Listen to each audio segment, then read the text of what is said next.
암이라는 건 기본적으로 유전자가 돌연변이가 되는 거예요. 어떤 자극을 통해서 돌연변이 된 유전자가 작동이 되는 거죠. 어떤 이유가 있을까요? 대표적인 게 나쁜 음식. 이게 들어오면 암 유전자를 작동시킨다. 그래서 그 안에 개시인자라는 게 있는데 그게 시작을 해버리는 거예요. 작동이 되면 결국 암으로 바뀐다는 거죠. 그렇기 때문에 환자들한테 가장 섭섭한 게 뭐냐면 왜 무엇을 먹지 말까요? 라는 질문을 안 하시냐 이거죠.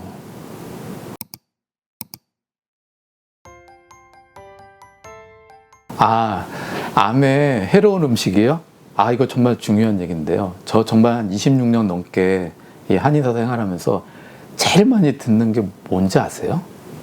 원장님, 뭐 먹어야 돼요? 정말 속으로 답답하다. 무슨 말이냐면 한 번도 원장님, 뭘 먹지 말까요? 라고 하는 그 질문을 들어본 적이 없어요. 이건 좀 문제다. 왜? 먹는 게 중요한 게 아니라 뭘 안 먹는가가 더 중요한 거예요. 자, 우리가 삶이 아름답다고 얘기를 해요. 왜 그런 건가요? 사람이 몸이 뭘로 돼 있어요? 육체와 정신으로 돼 있잖아요. 근데 문제는 500년을 사나요? 인류 역사가 100만 명인데 500살 산 사람이 없어. 드라마는 있지만 200살 산 사람도 없어. 현재까지 제일 많이 산 사람이 116세예요. 그래서 사람은 모두 다 죽기 때문에 현재의 삶이 아름답다. 그런 거죠. 그렇지만 이 얘기는 드라마 속에서 나오는 이야기들이에요. 그런데 현실은 그렇지 않다는 거죠. 왜 그렇지 않아요? 현실은 고통스럽다. 왜? 질병 때문에, 이 암 때문에. 사람이 평생 35톤의 음식을 먹는데 두 가지 음식을 먹어요. 어떤 음식? 내 몸에 좋은 음식, 내 몸에 나쁜 음식. 결국 이런 것들의 결과로 암과 같은 질병이 생긴다는 거죠. 그런 질병이 생기고 나면 인생이 아름답지가 않은 거죠. 자, 우리 몸에는 한 사람이 3만 개의 유전자를 갖고 태어납니다. 근데 다 완벽하지는 않아요. 그 중에 문제가 있는 유전자, 그걸 SNP라고 그러는데 400개에서 500개 정도의 질병 유전자를 갖게 됩니다. 그렇지만 그것들이 다 질병으로 나오는 건 아니에요. 그 유전자를 받은 거는 숙명, 바꿀 수 없는 운명. 그렇지만 어떤 사람은 죽을 때까지 암 유전자를 갖고 태어나는데 암이 안 생겼어. 그거는 내가 바꿀 수 있는 거야. 뭘로? 좋은 음식을 많이 먹으면 죽을 때까지 암 유전자가 작동을 안 하는 거죠. 그래서 내가 내 운명을 바꿨어. 이거를 나의 자유로운 운명, 이렇게 표현할 수 있는 거죠. 그거를 우리가 학문적으로 뭐라고 표현을 해요? 뉴트리 제노믹스, 이렇게 얘기합니다. 그래서 암이라는 건 기본적으로 유전자가 돌연변이가 되는 거예요. 어떤 자극을 통해서 돌연변이 된 유전자가 작동이 되는 거죠. 어떤 이유가 있을까요? 대표적인 게 나쁜 음식. 이게 들어오면 암 유전자를 작동시킨다. 그래서 그 안에 개시인자라는 게 있는데 그게 시작을 해버리는 거예요. 작동이 되면 결국 암으로 바뀐다는 거죠. 그렇기 때문에 환자들한테 가장 섭섭한 게 뭐냐면 왜 무엇을 먹지 말까요? 라는 질문을 안 하시냐 이거죠. 왜 매일 오면은 뭐 먹어야 돼요? 원장님, 뭐 먹어야 되죠? 다 적어 드릴게요. 그렇지만 한 번도 와서 뭘 먹으면 안 돼요? 이렇게 질문하는 사람이 없어요. 그래서 제일 중요한 건 뭐다? 내가 뭘 먹지 말아야 되는가를 1등으로도 생각하고 나서 그 다음에 뭘 좋은 걸 먹어야 되냐, 이렇게 생각해야 된다는 거죠. 그래서 암에 해로운 거 이제 8가지를 말씀을 드릴 건데, 첫 번째는 술입니다. 제가 어느 때 봤더니 되게 유명한 분이야. 다 알아. 그분의 인생은 술 먹는 게 너무 낙이야. 그래서 재밌는 일이 자기는 술 먹기 위해서 건강 관리한대요. 그래서 운동하고 야채 위주의 음식도 잘 관리하고. 그래서 그로 참 안타깝다. 그런 생각을 많이 했어요. 대한민국의 이 한국인의 술 소비량이 한 사람당 평균 어느 정도 먹을 것 같아요? 8리터가 넘어요. 1리터짜리 8개를 평균 한 사람이 그렇게 먹어요. 이게 등수는요, 아시아 상위권입니다. 4위에 4위. 자, 이 논문 한번 보세요.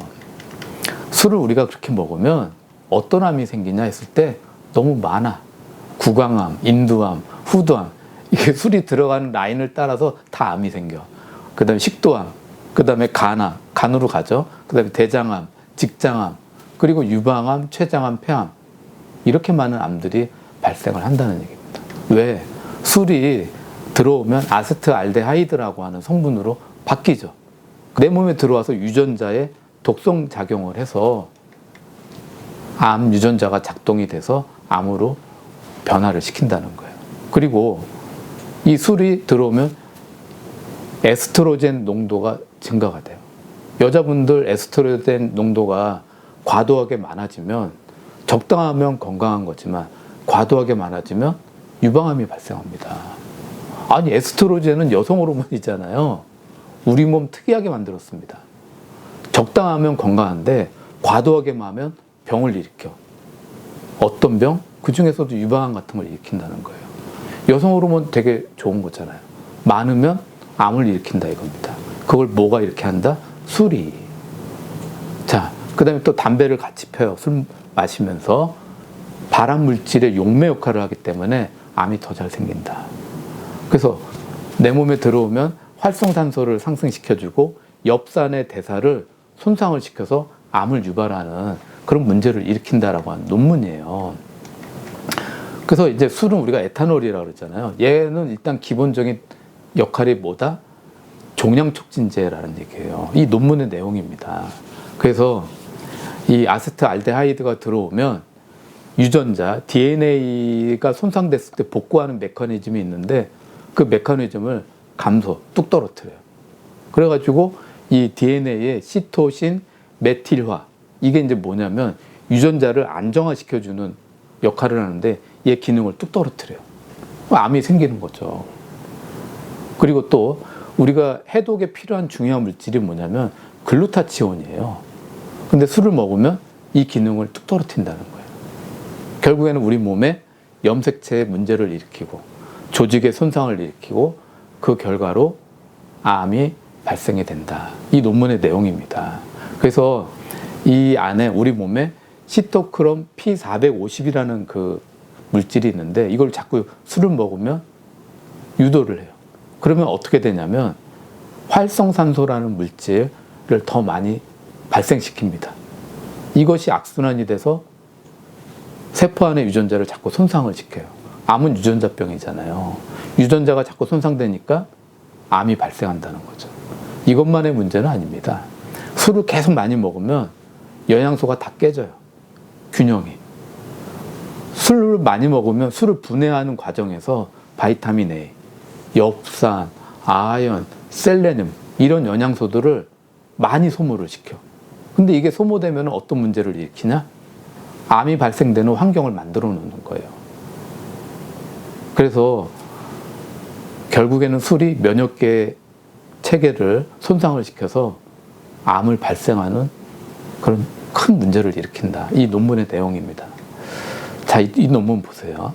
술을 먹으면 어떤 일이 생기냐면 결론적으로는 NK셀 활성도를 감소시키는. NK셀은 많이 아시잖아요. 무슨 세포예요? 암세포를 죽이는 면역세포예요. 그래서 이 NK셀을 막 뚝뚝뚝 떨어뜨리고 감소시키니까 어떤 일이 생긴다? 암세포가 생겼는데 못 죽여. 이거 되게 중요한 얘기예요.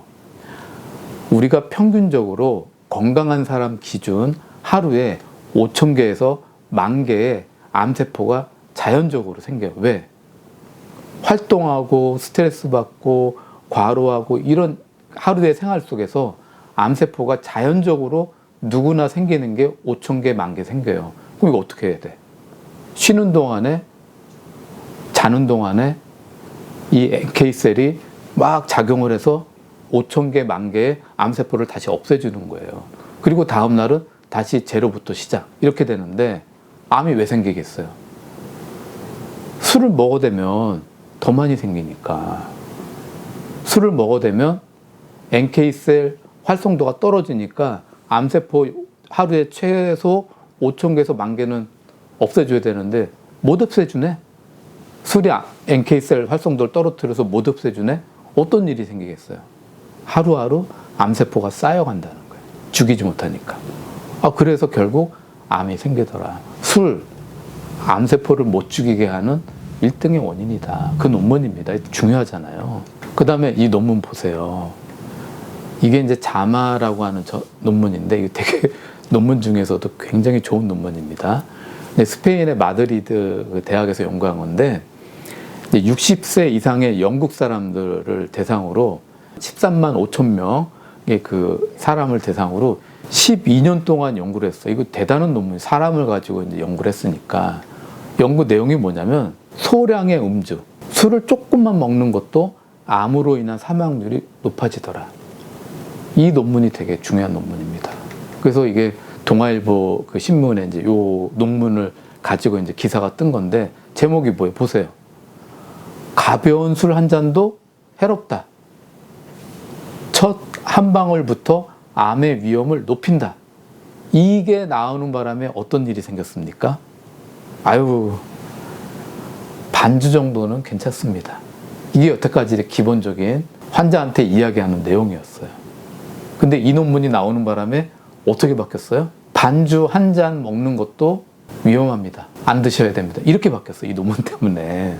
그래서 반주도 위험하다. 음식 먹을 때 그냥 한 잔 먹는 술도 암을 일으키는 문제가 된다. 이게 되게 중요한 논문이죠. 그래서 이제 환자분한테 당연히 그러죠. 선생님, 제발 그만 좀 드세요. 이거 실제 얘기입니다. 그만 좀 드시라고. 왜 이렇게 술을 많이 드시냐고. 이분이 뭐라 그러는지 알아요? 나는, 얘기하지 마. 나는 짧고 굵게 살 거야. 매일 술 드시는 분이. 그러지 말라고. 암 생길 수 있다고. 근데 갑자기 안 오시는 거야. 6개월이 됐어. 왔는데 삐쩍 말랐어요. 눈은 반짝반짝하고. 왜 이렇게 마르셨어요? 그랬더니 건강검진하다 위암이 발견됐대요. 그리고 나서 위장을 반을 잘라냈다는 거예요. 근데 왜 이렇게 말랐어? 일주일에 산을 몇 번을 올라간대요. 이분이 이제 하시는 일이 그런 경우 있잖아요. 일하시고 나면 하루 정도 쉬는, 밤새서 이렇게 24시간 일하면 그 다음 하루 이틀 쉬는 이런 경우인데, 일주일이면 산을 3번, 4번 간대요. 그 산악회 회장 하신대 지금. 사람이 완전히 바뀌었어요. 어떤 분이요? 나는 짧고 굵게 살아. 신경 쓰지 마. 그랬던 분이 결국 암이 오니까 완전히 바뀐다. 그래서 좀 그렇게 매일 그렇게 세게 드시지 말고 그냥 조금씩만 먹었어도 안 오지. 근데 왜 이렇게 많이 먹었어? 그것도 매일. 그래 놓고는 뭐라 그랬어요? 걱정하지 마. 나는 짧게 굵게 살 거야. 인생이 내 마음대로 됩니까? 내가 인생 짧고 굵게 살겠다고 해서 짧고 굵게 살아지냐고요. 인생은 내 마음대로 안 되는 게 인생이다. 내가 짧고 굵게 살고 내일 딱 죽을래. 그러면 그게 되냐고요. 절대 안 됩니다. 인생 만만하지 않은 거 다 아시잖아요. 결국 병이 오고 암이 오고 중풍 오고 치매 오고 나면 다음날 돌아가시나요? 5년, 10년 정말 비정상적인 사람으로서 뭐라고 그러냐면 그건 지옥이야. 살아있는 지옥이야. 제 얘기가 아니라 환자들이 하는 얘기예요. 인생 절대로 쉽지 않다. 짧고 굵게 살겠다고 말씀하시는 분들 위험하다. 제발 좀 그러지 마셔라. 그래서 우리 한국 사람이요, 1인당 술 소비량이 줄고 있어요. 다행 아닙니까? 술 문화가 좀 바뀌고 있잖아요. OECD 평균보다 많을 것 같아요? 좀 적을 것 같아요? OECD 평균보다 작아요. 대단한 거죠. 지금 현재요, 전 세계에서 평균 수명이 제일 긴 나라가 1등이 어딘지 아세요? 일본이에요, 일본. 그 다음에 2등이 스위스입니다. 그 다음에 3등은 자랑스러운 대한민국이에요. 지금 대한민국이 3등이에요. 3등. 대단한 거 아닙니까? 정말 대한민국 대단하다. 현재 대한민국의 평균 수명 83.6세예요. 자, 근데 앞으로 한국 사람들이 계속 좋아지고 있습니다. 먹는 음식 문화나 생활 문화가. 예측을 돌려봤더니 어떻게 나왔어요? 50년 후면은 뭐예요? 지금의 20대, 지금의 MZ세대들이 50년 후가 됐을 때는 어떤 일이 일어난다? 이거 예측 통계를 내놨더니 대한민국이 세계 1등이다. 자랑스럽지 않습니까? 그때 예상 평균 수명이 한국인의, 지금의 MZ예요. 20대, 30대의 평균 수명이 50년 후에는 몇 살로 돼 있냐면 91.1세입니다. 평균 나이가 오래 살지 않습니까? 대한민국 정말 자랑스럽죠. 왜? 대한민국의 이 먹는 식습관이 바뀌고 있어요. 술 문화가 줄어들고 있어요. 그렇기 때문에 이게 가능하다.